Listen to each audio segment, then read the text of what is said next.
I started actually practicing as a law student because I worked for the Corporation Counsel's Office, the New York City Law Department. So I was doing depositions and motions before I was admitted. And then as soon as I got out, started trying cases.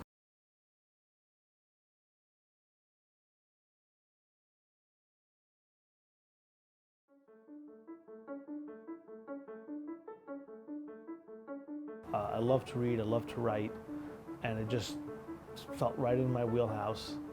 But really just seeing the things that my dad did in the Dominican community that required pushing back against institutions and saying, no, we're not going to accept that, we're going to do it this way because it's right.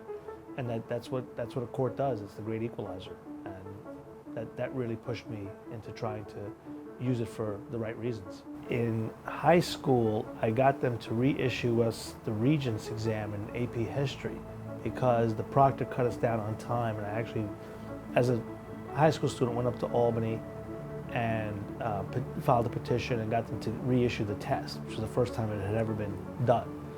And so that sparked my interest in saying, hey, you can make things happen using the law.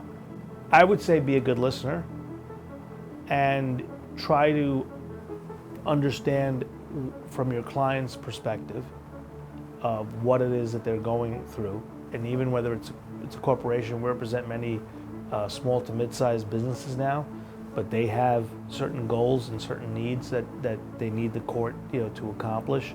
So just be open, and that also works in court. Listen to what the judge is saying, try and get the feel of which way the wind is going.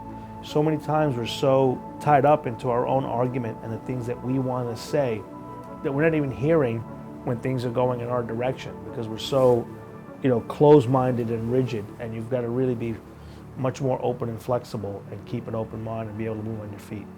I went down and I saw this band, the Talking Heads, with a female bass player, Tina Weymouth, who I immediately fell in love with until I found out she was married to the drummer, but that was heartbreaking. It was a band for like nerdy kids.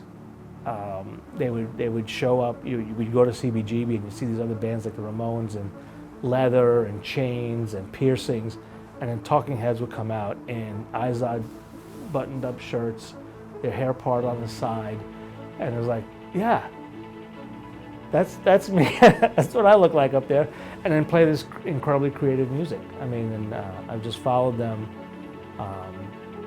for the last 30 years, and they're, without a doubt, my hands down favorite.